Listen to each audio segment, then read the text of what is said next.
Friends, आज हम जानेंगे कि बर्थ टाइम रेक्टिफिकेशन क्या है। अगर आपको सही जन्म समय नहीं पता है, तब क्या करना चाहिए? क्या है जन्म समय संशोधन, बीटीआर?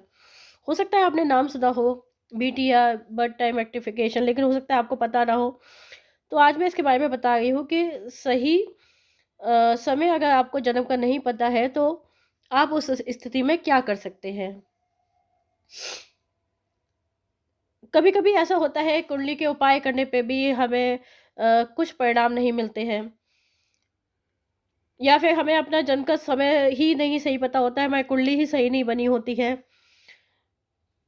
उस स्थिति में कुंडली में बर्थ टाइम रेक्टिफिकेशन किया जाता है। और जो भी आपकी समस्या है, जैसे कि आपको एस्ट्रोलॉजर्स बार बार बताए कि आपका इस महीने काम हो जाएगा, लेकिन उस महीने पे नहीं होता है। जो वो आपको प्रेडिक्शन करे, वो आपके कोई भी आपको सूट नहीं कर रहे हैं, वो आपके काम नहीं होते हैं। तो इस स्थिति में आपको अपना जन्म समय संशोधन करवा लेना चाहिए, बीटीआई करवा लेना चाहिए।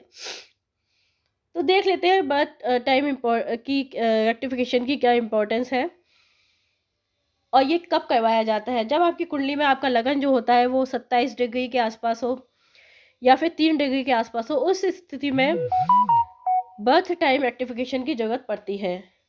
दूसरा, जब आपको अपना बर्थ टाइम जो है कंफर्म पता ही ना हो, आपको पता हो कि 7 से 8 के बीच में हुआ है या 8:30 के करीब हुआ है, उस स्थिति में भी बर्थ टाइम रेक्टिफिकेशन की आवश्यकता होती है।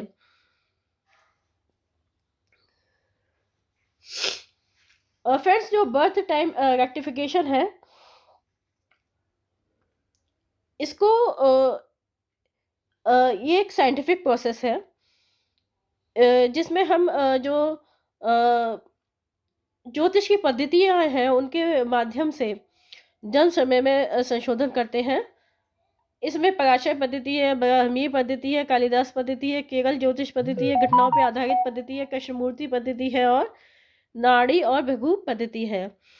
जो इसमें अधिकतर जो पद्धतियाँ यूज़ होती है, उसमें पराशर पद्धति यूज़ होती है, घटनाओं पे आधारित पद्धति यूज़ होती है, कृष्णमूर्ति पद्धति यूज़ होती है, कुछ लोग नाड़ी और भृगु पद्धति भी यूज़ करते हैं।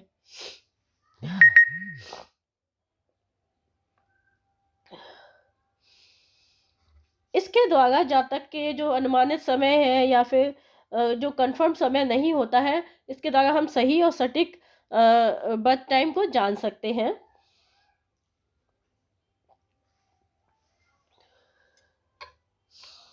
और जब आपके जो है इसमें एक तरीका ये भी होता है कि आपकी 2-3 हम लोग जो है जीवन की मेन घटनाएं लेते हैं, इवेंट्स लेते हैं। अगर वो आपके हॉरोस्कोप से मैच नहीं हो रहे होते हैं, उस समय आपका जो है बीटीआर जन्म टाइम रेक्टिफिकेशन करना होता है।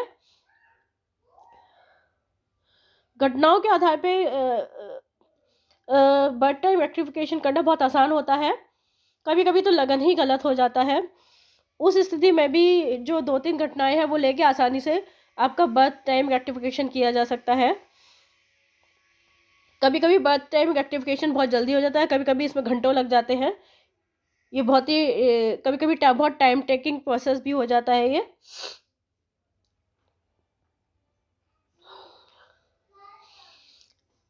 आप देखेंगे जो भी आपके पास हॉरोस्कोप आते हैं, उसमें 90% लोगों के जन्म समय में थोड़ा बहुत अंतर जरूर होता है। किसी के में तो घंटों का ही होता है, और किसी के में मिनट का भी होता है।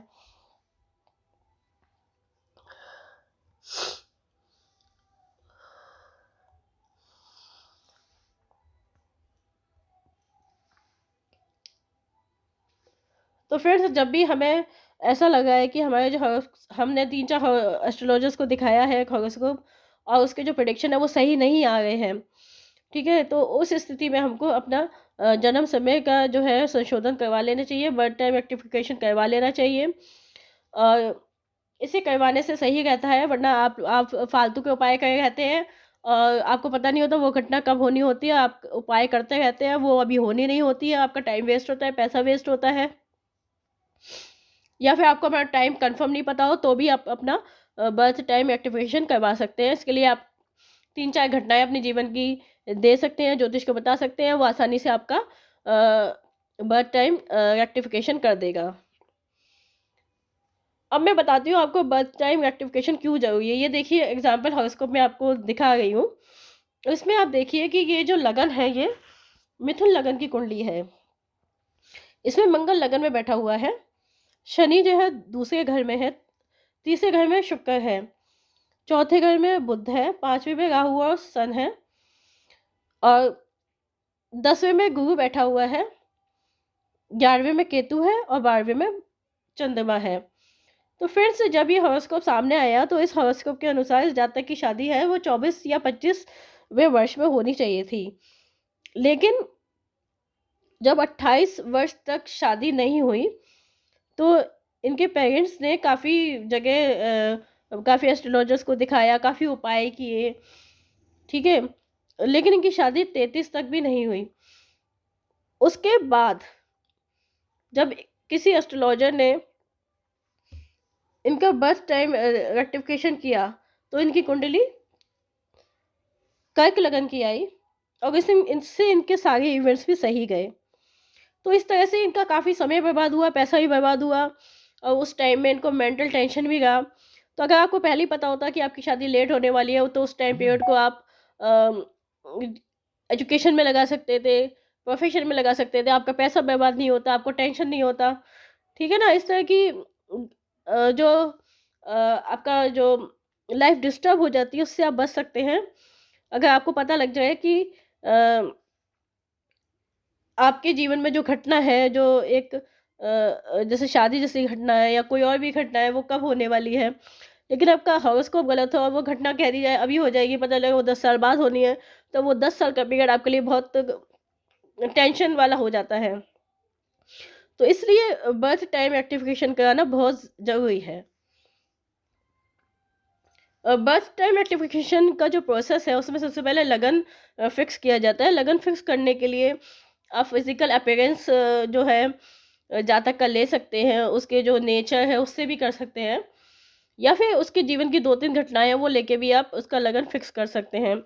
उसके बाद आपको बर्थ टाइम रेक्टिफिकेशन करना होता है, मतलब एक्यूरेट जो आपको लेना होता है बर्थ टाइम, उसके लिए आपको थोड़ा सा मेहनत करना होता है और टाइम टेकिंग भी होता है, लेकिन वो हो जाता है जब आप करना चाहते हो, ठीक है ना। तो इसलिए मैं सजेस्ट करूँगी सभी को कि पहले वो अपना बर्थ टाइम रेक्टिफिकेशन कराएं, उसके बाद ही प्रेडिक्शन लें, नहीं तो फिर आपके ज्योतिषी का भी नाम बदनाम होता है और आपका भी पैसा और टाइम बर्बाद होता है।